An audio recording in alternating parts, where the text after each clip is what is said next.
Very good morning. Back in the car with yet another experience. Something which has happened to me a couple of times. Have you ever heard this term that, when something goes wrong, it's not just one thing that goes wrong, multiple things actually go wrong. It's like, a ton of bricks just fall on you. And you often wonder, why is this? Why does it happen? One can understand one problem taking place, whether at work or at home or something, and it can be anything. It's like from your water heater not working to the gas suddenly running out in the kitchen, or there's a pipe leak somewhere. Oh, it can be anything. But the trouble is when it's not just one thing, but five things come together. Then what happens? I just faced it. So I've got a ailing mother who's 97 going on 98, bedridden, advanced stage of dementia into Alzheimer's. And if you read about Alzheimer's and dementia, it's a very, very sad state for anyone to be in. And God forbid nobody should reach that stage, because it's painful not just for the patient but also the caregivers, because you actually can't do anything. You are so helpless. You can think of multiple ways of calming the person, but you just cannot. The only thing that calms them down is medication, and that is basically psychiatric medication, which makes the person and the brain activity slower. Now all this happens primarily because the person who is going through this actually has no idea what he or she is doing. They are creating illusions, they are talking absolute rubbish and nonsense. Nothing is connected. They get violent at times. That becomes a problem. They can hurt themselves, they can hurt others. So there are various dimensions to it, but overall it's a very, very sad state. So since yesterday, this thing has kind of crept into my mother, and she's been talking non-stop to God knows who, talking in the air at different decibels, shouting sometimes, complaining sometimes, and non-stop talking through the day, through the night, to the extent that I was not that I could do anything, but it was very disturbing. And it's not the first time that it's happened. To couple with that,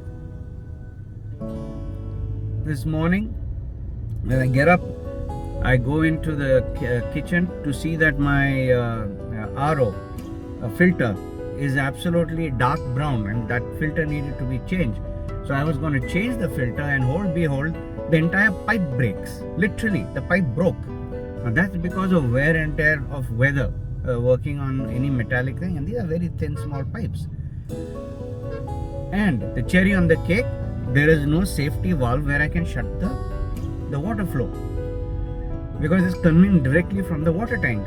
So now you can imagine, I'm all ready and dressed to go to work, and this pipe breaks, and I'm pushed my finger into the little hole that's spraying out water like an absolute jet pump, and I'm trying to push cloth into it, then with a masking tape, and it's like one quick fix kind of thing to at least slow down the water pressure till a plumber or somebody comes and then does the job. But what I'm trying to say is, at that moment of time when multiple things are happening, what is your state of mind? How do you approach multiple problems that come back to back, and you're already tired, you're already maybe upset, you may be frustrated? It all depends from person to person. But the point is, these are the times when, if you are not in control of yourself, you can do a lot of harm to yourself and to people around you.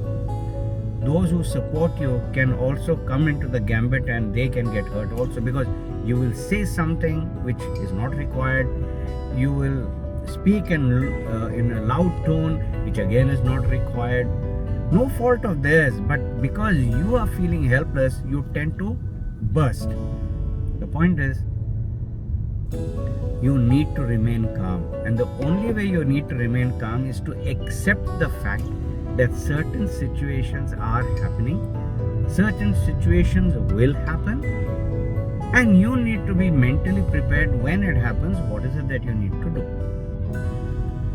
So in my mother's case, I know this is a disease, nobody can do anything about it, it's progressive, it's only going to get worse, and we have to be mentally prepared in any way we can.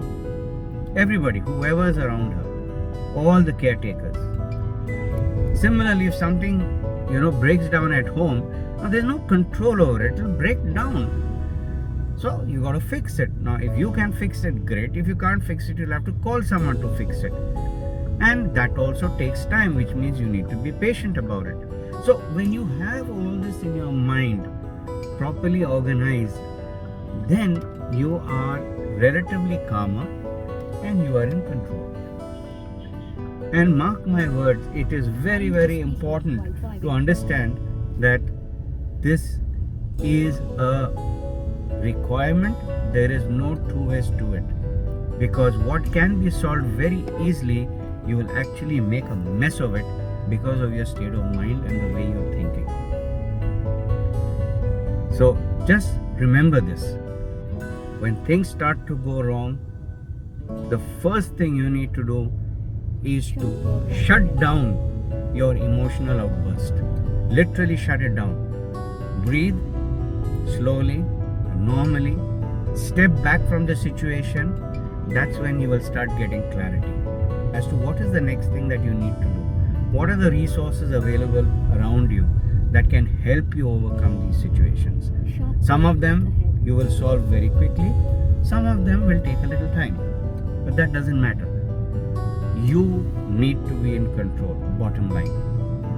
So give it a thought as to when are the situations that you've come across and you will come across, and how is it that you're going to handle it. Wish you all the best, and I'm sure you'll do a good job.